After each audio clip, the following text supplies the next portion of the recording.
दिया है मैंने जस्ट।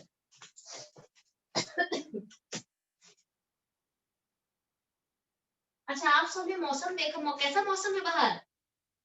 फॉगी है बहुत ज्यादा। फॉगी, बहुत बेकार मौसम है। आप सबको स्मॉग अच्छा लग रहा है ये मौसम? स्मॉगी है बहुत। हाँ, ये सारे ना तबीयत बिगड़ने वाले मौसम है पूरा। बहुत ही हाल खराब हो रहा है। पोल्यूशन लेवल बहुत ज्यादा बढ़ चुका है, पता है आपको? Yes ma'am. Yes ma'am. बहुत ज्यादा, बहुत ज्यादा। मैम और इस वक्त भी बहुत ज्यादा आ रहे हैं। ये दिवाली का क्या प्लान है सारे बच्चों का इस बार? इस बार तो कोई मेरे ख्याल सेलिब्रेशन तो होगी नहीं कुछ। मैं तो बनाऊंगा मैम। मैं भी होगी। मनाऊंगा। बनाओगे? Yes ma'am. मैम जो कि बना सकते। हाँ, पर ही है सारी घर पर होगी, जिसका छत पे जाके बैठो और दिवाली मना सकते। पटाखे तो नहीं फोड़ने और तो सब कुछ कर सकते हैं। नहीं, वैसे भी नहीं करना, बहुत ज्यादा, वैसे भी पोल्यूशन बहुत ज्यादा है। वैसे भी मैम सो स्टे हो। हाँ हाँ हाँ हाँ, क्या है? जैने तो खूब बनाएगा, मुझे लग रहा है उसके वर्ड से ऐसा लग रहा है ना कि जैने इस बार खूब खेलने वाला है ना? तो बट नहीं, मैं आपको इसलिए मना कर रही हूँ क्योंकि ना ऑलरेडी बहुत ही खराब हाल है। और आपको पता है हर साल दिवाली के बाद बहुत खराब हाल हो जाता है दिल्ली का, बहुत ही खराब। अब उसके बाद कितने जनों को, हाँ, नो क्रैकर्स, यस, कितने जनों को गले में दर्द होता है, खांसी जुकाम, कितना ज्यादा पोल्यूशन क्रिएटेड जितने डिजीज है ना, सब कुछ हो जाता है।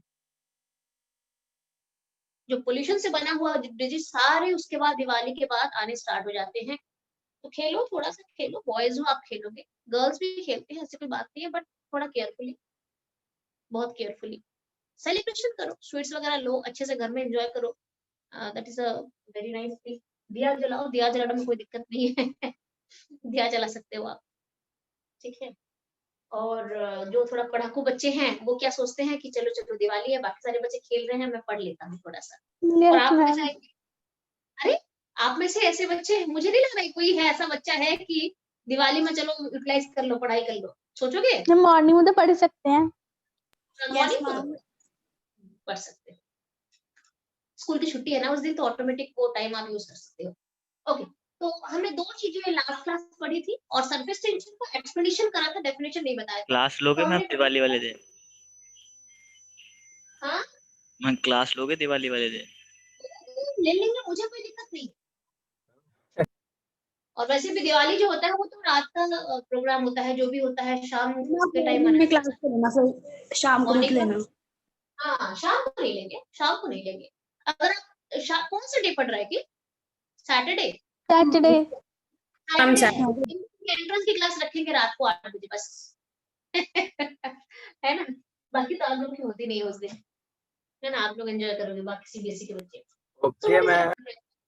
हाँ हाँ, यहाँ पे पटाखे फोड़ेंगे यहाँ पे, है ना? आप सब क्रैकर्स वगैरह लेके आना। चीटिंग है मैम ये तो। मैम मिलेंगे ही नहीं तो कहाँ से ले जाएंगे?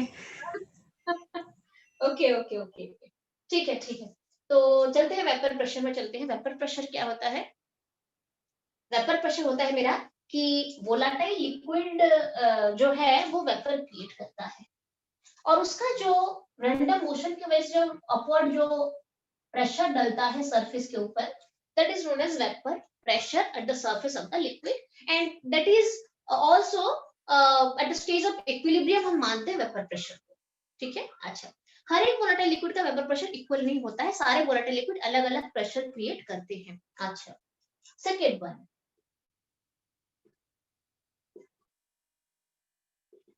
Boiling point. हम चलते हैं बॉइलिंग पॉइंट पे, चलते हैं।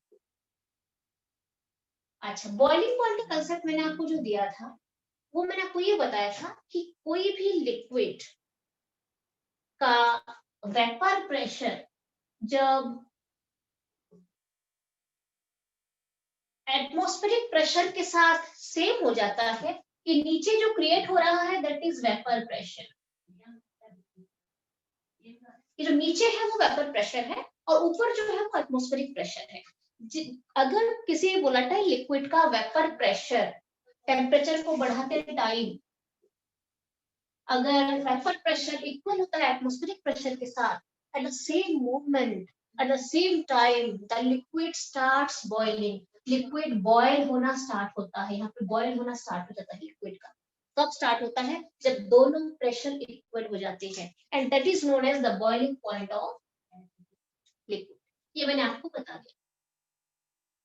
यहाँ पर जितना ज्यादा प्रेशर होता है, जिस लिक्विड का वेपर प्रेशर जितना ज्यादा होता है, उसको एटमॉस्फेरिक प्रेशर के साथ सेम होने के लिए कम टेम्परेचर चाहिए, फटाफट से इक्वल हो जाता है, इजी इक्वल हो जाता है वो, और उसके बाद उसकी बॉइलिंग पॉइंट भी घट जाती है।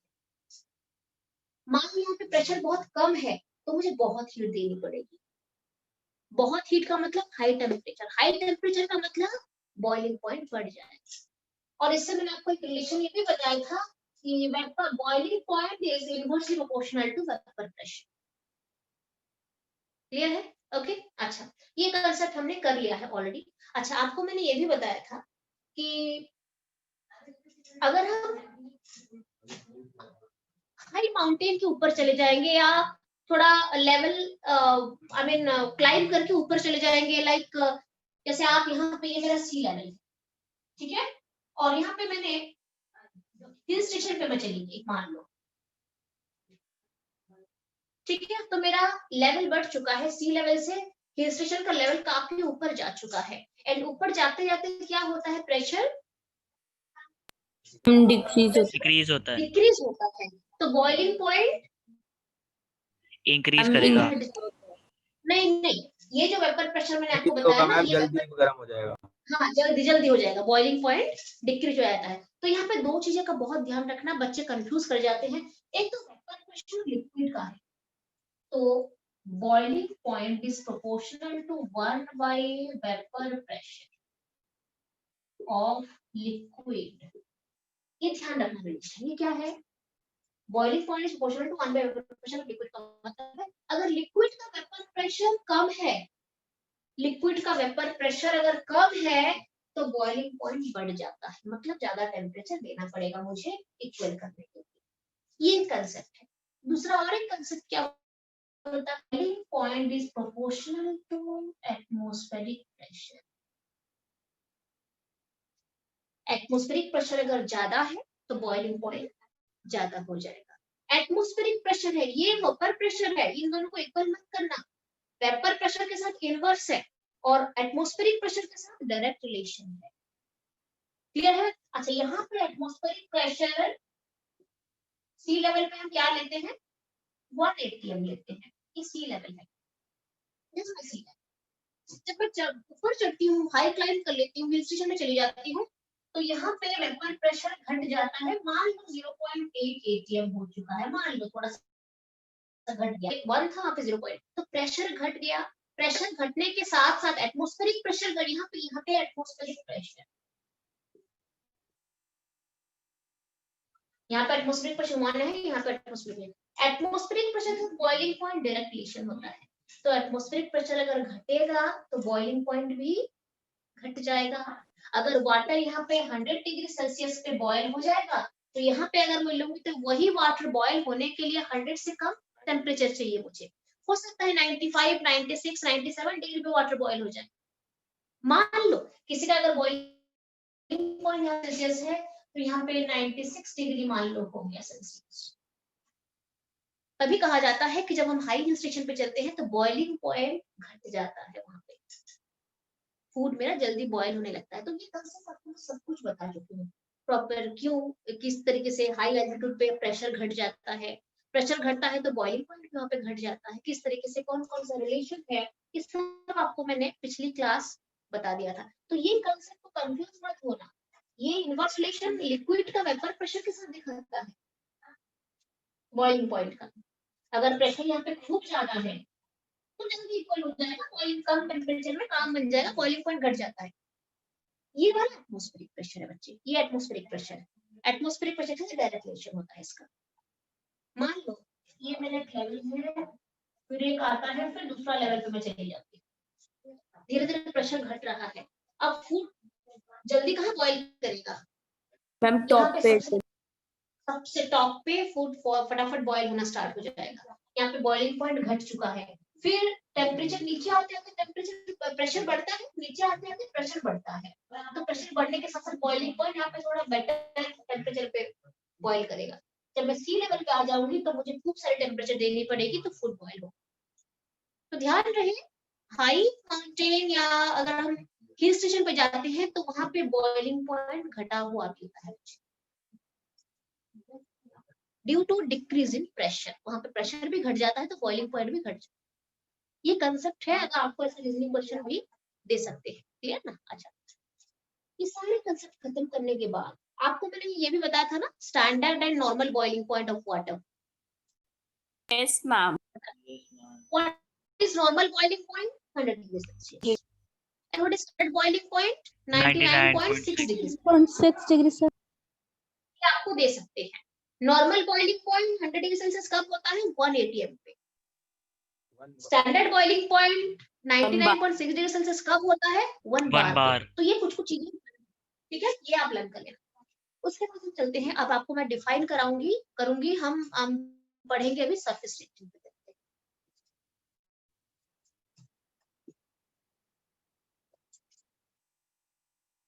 सरफेस टेंशन की जहां तक बात आती है ना,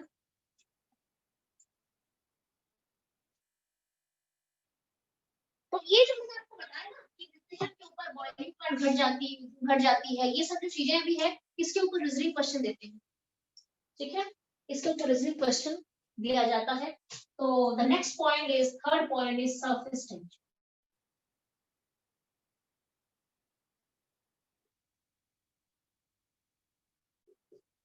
अच्छा, हम सरफेस टेंशन को एसटी भी लिख सकते हैं या फिर इसे कई सारी जगह पे गामा के थ्रू भी रिप्रेजेंट करा जाता है। अच्छा, now what is surface tension, आपको मैंने उस दिन बताया था, तो let me rub this portion, ये मैं रब कर लेती हूँ। और इसके 2-3 डेफिनेशन है, सरफेस टेंशन के 2-3 डेफिनेशन सारे आप एक बार जान लो।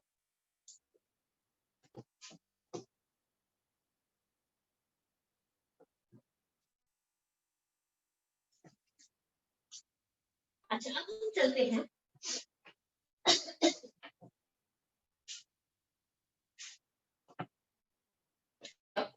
मैं आपको क्या कहा था, मान लो मैंने एक कंटेनर यहाँ पे ना, यहाँ पे मैंने लेट मी टेक कि मैं यहाँ पे एक लिक्विड ले लेती हूँ, क्योंकि हम लिक्विड के प्रॉपर्टीज के बारे में पढ़ रहे हैं और सरफेस टेंशन लिक्विड का एक प्रॉपर्टी है, ठीक है। यहाँ पे मैंने लिक्विड ले लिया है, रख दिया है यहाँ पे, ठीक है।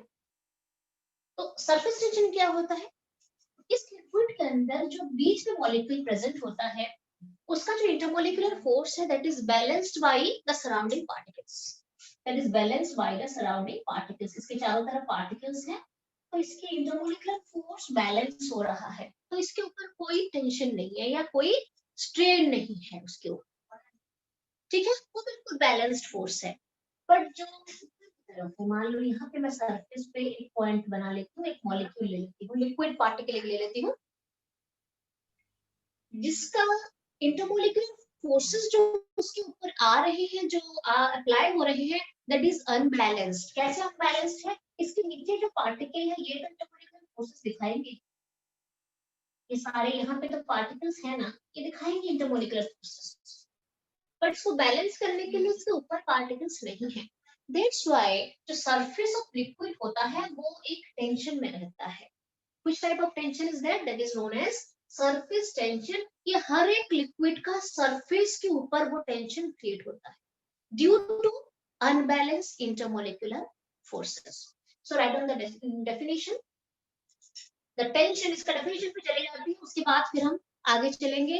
ये है मेरा मैंने एक लिक्विड ले लिया है, आप चाहे तो इसे ड्रॉ कर सकते हो, ठीक है। द टेंशन राइट डाउन, इसका 2-3 डेफिनेशन आप लिख देना। The tension that is created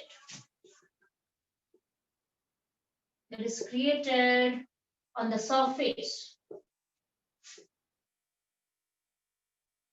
that is created on the surface of any liquid due to unbalanced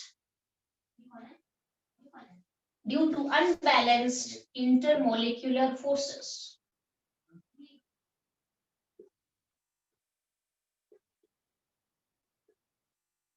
Is known as surface tension.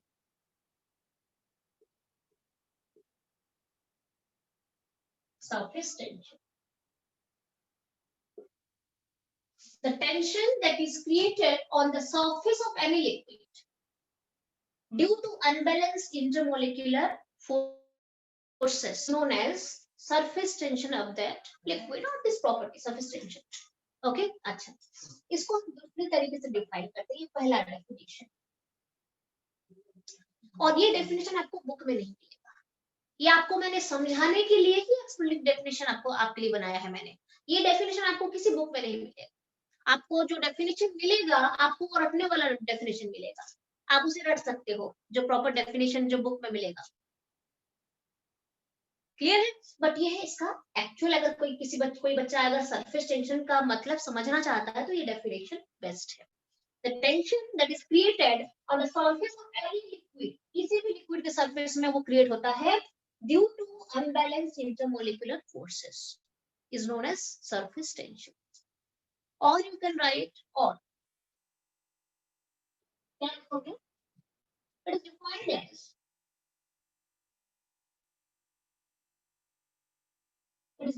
as the force per unit length, force per unit length perpendicular to an imaginary line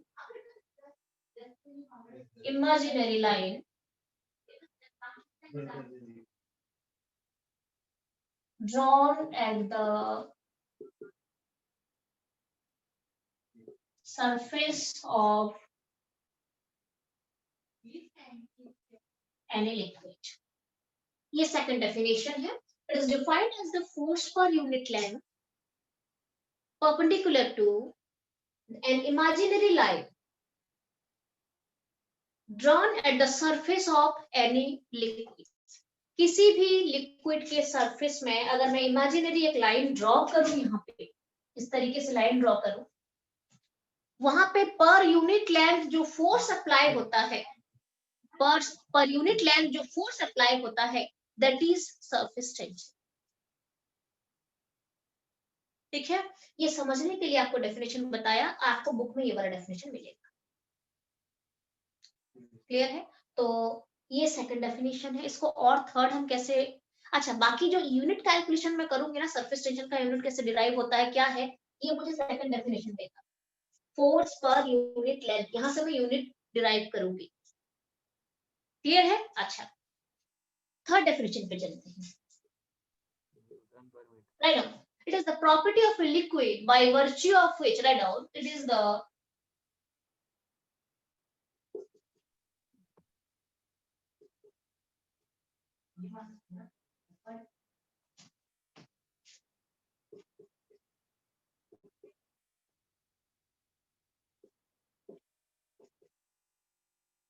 by virtue of which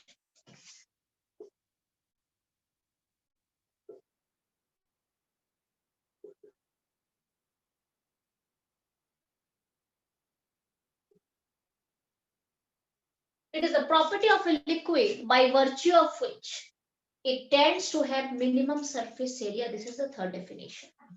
ये एक ऐसा property है liquid का जिसके लिए वो क्या चाहता है लिक्विड, कि उसका जो सरफेस एरिया हो वो मिनिमम हो। इसीलिए ये जो सरफेस है ये स्ट्रेट लाइन नहीं होता है, आइदर अपवर्ड ऐसे रहता है या फिर नीचे ऐसे रहता है, थोड़ा स्फेरिकल शेप में चला जाता है। आपको मैंने बताया था स्फीयर का सरफेस एरिया, अगर मैं कोई पर्टिकुलर वॉल्यूम लेती हूँ, एक क्यूब लेती हूँ और एक क्यूबॉइड लेती हूँ और बहुत सारे डिफरेंट टाइप का ज्योमेट्रिकल शेप अगर मैं लेती हूँ, तो स्फीयर का सरफेस एरिया सबसे मिनिमम माना जाता है।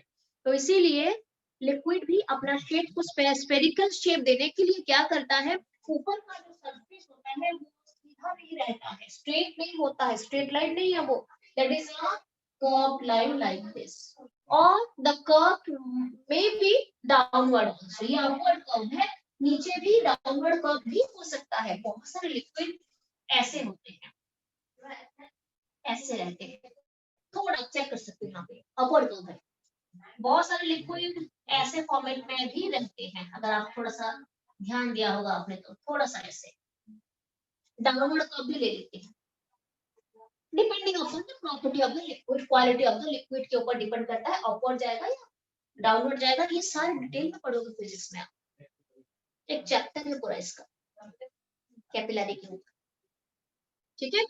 तो ये क्यों ऐसा होता है, सीधा भी तो हो सकता था सरफेस में, सरफेस ऐसा स्ट्रेट भी हो सकता था ऊपर का, ऐसा क्यों है, ड्यू टू सरफेस टेंशन ये होता है। क्लियर है, तो आपको मैंने ये बताया था, ये थर्ड डेफिनेशन मैंने आपको बता दिया है। ओके अच्छा, अब हम इसका आपको बोला कि अब इसकी यूनिट पे चलेंगे, इसका क्या क्या एग्जांपल दे सकते हो सरफेस टेंशन का। Rain drops are spherical in nature, क्यों स्फेरिकल है, बाकी दूसरे शेप में क्यों नहीं गिरा रेन, रेन के जो ड्रॉप्स होते हैं वो स्फेरिकल क्यों है, due to surface tension. Capillary rise जो होता है वो भी सरफेस टेंशन की वजह से ऊपर की तरफ उठता है। अब प्रेशर डिफरेंस भी होता है। मर्क्यूरी जो ड्रॉप अगर आप वैसे कहीं पे गिर जाते हैं, मर्क्यूरी तो वैसे भी लिक्विड फॉर्म में रहता है, तो वो इमीडिएटली स्फेरिकल शेप ले लेता है ड्यू टू सरफेस टेंशन। तो देयर आर मेनी थिंग्स जो कि सरफेस टेंशन का आपको ये बोल सकते हैं, आपको कहा जाएगा कि वो write down some examples of surface tension, जहां पे आपने इसको ऑब्जर्व करा है सरफेस टेंशन को, कहां पे देखा है, कहां पे यूज होता है कंसेप्ट। तो कुछ कुछ है जिसके लिए आप जो आप एग्जांपल दे सकते हो, क्लियर ना। ओके तो soap bubbles होते हैं, soap bubbles are spherical in nature, yes surface tension same thing, okay अच्छा, so this is the definition of surface tension. Next let me take you to unit of surface tension, कैसे निकाला जाता है। surface tension को हम either surface tension लिखते हैं और you can put like gamma भी लिख सकते हो आप इसको। and what is this, this is force per unit length, so force per unit length, तो क्या यूनिट, इसका यूनिट क्या बन जाएगा, इसका यूनिट हो जाएगा न्यूटन मीटर इनवर्स, होगा कि नहीं मुझे बताओ। फोर्स का न्यूटन है और Yes, लेंथ ma'am. का, गॉट इट, ठीक है। ओके तो सरफेस टेंशन की यूनिट क्या है, न्यूटन मीटर इनवर्स। अच्छा, आप फोर्स को और अगर थोड़ा एक्सपेंड करोगे तो क्या हो जाएगा, F = m × a, उसको लेके अगर यूनिट बनाओगे तो क्या बनेगा, चेक कर लो एक बार, फटाफट से चेक करो। तो यहाँ पे आ जाएगा फोर्स = F × m × a आ जाएगा। a is the acceleration metre per second square, so kg metre per second square per metre आ जाएगा। तो नेट यूनिट जो मेरा यहाँ पे, और क्या हम इसको लेते हैं, kg आपका मीटर पर सेकंड स्क्वायर है, पर मीटर है सेकंड। इसका डायमेंशन भी आ सकता है क्या? ये दोनों, हाँ ये दोनों यूनिट आप ले सकते हो, दोनों के दोनों SI यूनिट है, दोनों के दोनों SI यूनिट है। अगर आपको सीरियस यूनिट लेनी है तो ग्राम सेकंड -2 भी ले सकते हो, चेक कर लो ये यूनिट, आप एक बार चेक कर, क्लियर है। Yes, ma'am. Got it. अच्छा, अब हम चलते हैं सरफेस टेंशन किन किन चीजों के ऊपर डायरेक्टली प्रोपोर्शनल होता है। अगर मैं टेम्परेचर बढ़ा देती हूँ तो सरफेस टेंशन डिक्रीज करता है, तो ये रिलेशन पूछा जाता है, how it is related to temperature. तो surface tension is proportional to 1 / temperature, मतलब इनवर्स रिलेशन दिखाता है टेम्परेचर के साथ। Okay and directly proportional to hydrogen bonding, ये भी एक कंसेप्ट है, ले लो दोनों रख साथ में। This the concept of surface tension, ठीक है। तो आपने यूनिट देख लिया है, सब कुछ जान लिया है किस तरीके से हम यूनिट लिखते हैं और टेम्परेचर के साथ क्या रिलेशन होता है, तो आप ये खुद भी ले सकते हो। नेक्स्ट टॉपिक इज विस्कोसिटी में चलते हैं सीधा। ये एक प्रॉपर्टी है लिक्विड की, हमने वेपर प्रेशर पढ़ा, बॉइलिंग पॉइंट पढ़ा, वेपर प्रेशर भी एक प्रॉपर्टी है, सरफेस टेंशन भी एक प्रॉपर्टी है। अब हम चलेंगे विस्कोसिटी।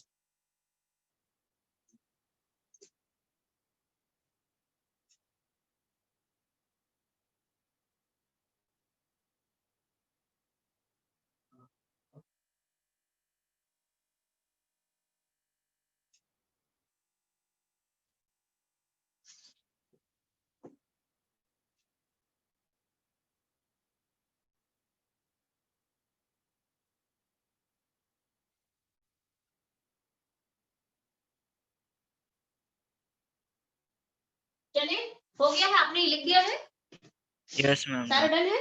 हाँ, इनवर्स रिलेशन, ध्यान रखिए, क्वेश्चन देते हैं टेम्परेचर के साथ क्या रिलेशन होता है, सरफेस में इनवर्स रिलेशन होता है, ठीक है। अब हम चलेंगे फोर्थ में चलेंगे। हाँ,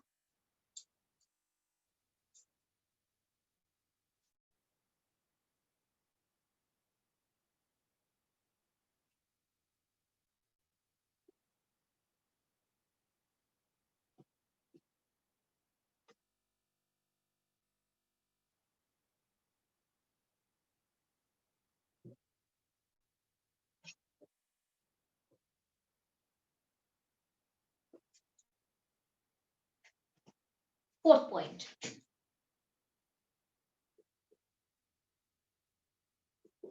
विस्कोसिटी, ठीक है। वैसे फोर्स ऑफ विस्कोसिटी को तो हम सीधा सिंपल एफ के थ्रू डिनोट कर सकते हैं, बट जो कोएफिशिएंट ऑफ विस्कोसिटी होता है हम उसे ईटा के थ्रू डिनोट करते हैं, लाइक दिस, इस तरीके से। इसका अगर आप प्रोनाउंसिएशन करोगे तो इट विल बी ईटा, है ना। This is known as coefficient of viscosity. Basically हाँ करेंगे करेंगे, मैं रिडॉक्स के बाद फिर चलेंगे, सारा करेंगे, 1 बाय 1 करेंगे। अब मैंने एक प्लान कर लिया है कि आपको रिडॉक्स थोड़ा बढ़ा लेती हूँ, आपको शायद थोड़ा इंटरेस्टिंग लगेगा, उसके बाद हम फिर इक्विलिब्रियम में भी चलेंगे। इक्विलिब्रियम वैसे भी लास्ट करना बेटर होता है, काफी लेंथी टॉपिक है, काफी लेंथी टॉपिक है, और स्कूल में तो कुछ भी समझ में नहीं आता है। या I understand, I can understand that, ठीक है। अच्छा, और विस्को है बेसिकली, हम जैसे आपने सरफेस टेंशन की प्रॉपर्टी पढ़ा, सिमिलरली विस्कोसिटी एक प्रॉपर्टी है। अच्छा, इसका अच्छा आपको थोड़ा मैं आपको बताती हूँ, आप मुझे बताओ, थोड़ा सा आपको आइडिया होगा विस्कोस फोर्स क्या होता है, विस्कोसिटी क्या होता है। हनी और वाटर में कौन ज्यादा विस्कस है, थोड़ा बहुत मैम आइडिया है? Honey. Honey. Yes, ma'am. Basically जिसकी डेंसिटी ज्यादा होती है ना, वो ज्यादा विस्कोसिटी आई मीन ज्यादा विस्कस फोर्स अप्लाई करता है, वहां पे ज्यादा विस्कस फोर्स देखने को मिलता है जो ज्यादा डेंस होता है या जिसकी डेंसिटी ज्यादा होती है। And out of water and honey, which one is having higher density? Honey is having higher density और ज्यादा डेंस है। तो आप अगर ऐसे फ्लो कराओगे, हनी ज्यादा जल्दी फ्लो हो जाएगा या वाटर जल्दी फ्लो हो जाएगा? मैम वाटर जल्दी फ्लो हो जाएगा। वाटर क्यों फ्लो हुआ? बिकॉज वाटर की विस्कोसिटी हनी से कम है। जिसकी विस्कोसिटी ज्यादा होती है वो इजीली फ्लो नहीं कर पाता है। जिसकी विस्कोसिटी ज्यादा होती है, that means viscosity is inversely proportional to density. हाँ नहीं, डेंसिटी तो है ही, डेंसिटी तो डायरेक्ट प्रोपोर्शनल है, विस्कोसिटी इज डायरेक्टली प्रोपोर्शनल